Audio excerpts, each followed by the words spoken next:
राजधानी प्रदर्शनी पड़िया चली पुस्तक मेला आज सर शेष दिन थिबारु विभिन्न स्टल रे लोकों भिड़ देखा मिली निज निज पसंदर बही किणी नेउछंती पुस्तक प्रेमी।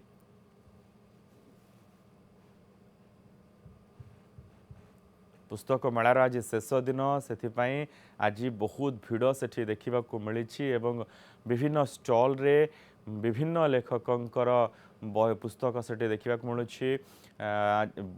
आज शेष दिन में पाठक निज मनपसंदर बही किणवारे व्यस्त रही। अनीता दास रही आम प्रतिनिधि सहयोगी संपर्क अधिक सूचना सहित। अनीता, आज शेष दिन बहुत भिड़ हो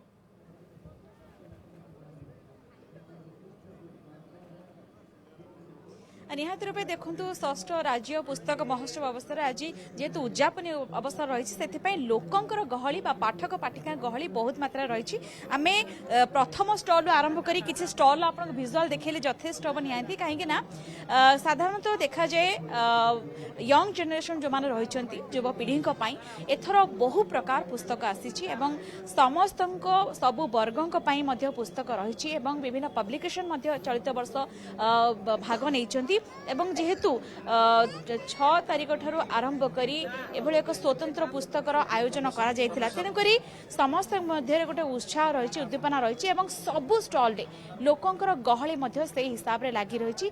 आमे प्रतिक्रिया तो नबा ता पूर्व आपन झलक देखौची किछि प्रतिक्रिया नबा। सर, पुस्तक महोत्सव रे पुस्तक आज संभार देखि परतो लोकंक एते गहली पाठक पाटिका चलित वर्ष बहु मात्रा राजनी पुस्तक किनुछंती। आपण प्रोफेसर हिसाब रे कोन प्रतिक्रिया रखियो छै?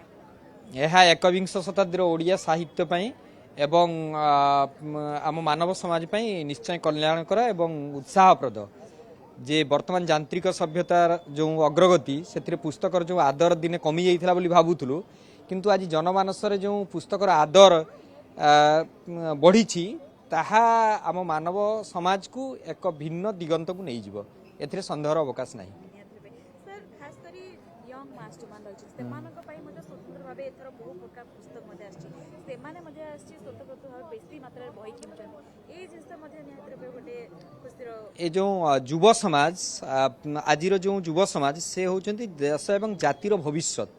तेणु सेमाने जदि पुस्तक प्रति अनुरक्त हेबे तेबे यह कम सौभाग्यर विषय नुहे, कारण ये जाति गढ़ा सेमाने ही आमर मेरुदंड।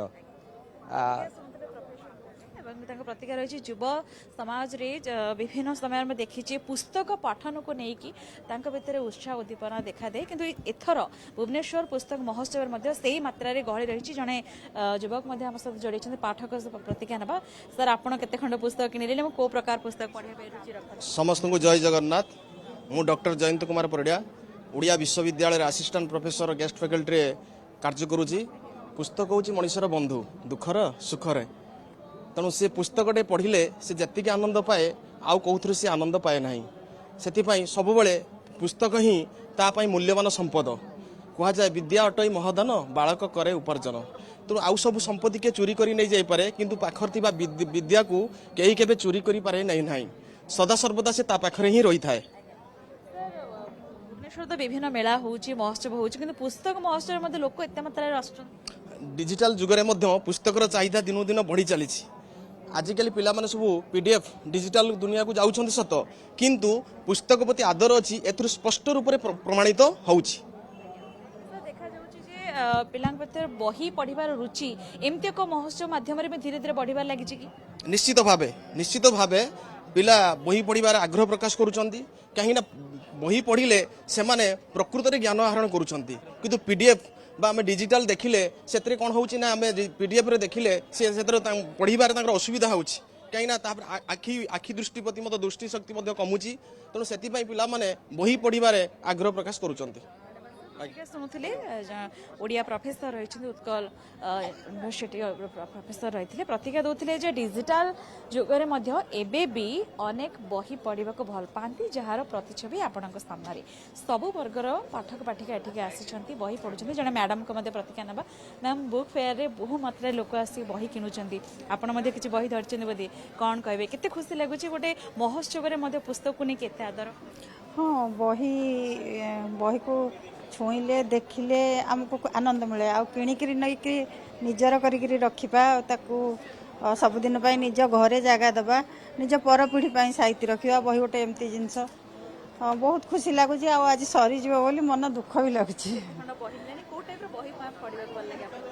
मते प्रबंध उपन्यास कविता गल्प सब किछि भल लागे बिल्कुल अनिता ये गोटे अवसर थाए पाठक प्रेमी मानकु पुस्तक प्रेमी मानकु नुआ पीढ़ी युवपीढ़ी माने वर्तमान पुस्तक प्रति सेमानकर केते आग्रह रही जे सब बेले कहा जाए जे के बही पढ़ा इच्छुक नाहंती आज ये टेक्नोलोजी जुगरे 21 शताब्दी लोके डिजिटाली हो सारी किंतु एबे भी बही पढ़ा लोक मानकर इच्छा रही जो पुस्तक मेलारे एते भिड़ होइछि समस्ते भिन्न भिन्न प्रकार पुस्तक किणी नेउछंती बहुत बहुत धन्यवाद अनिता ये समस्त सूचना पाई।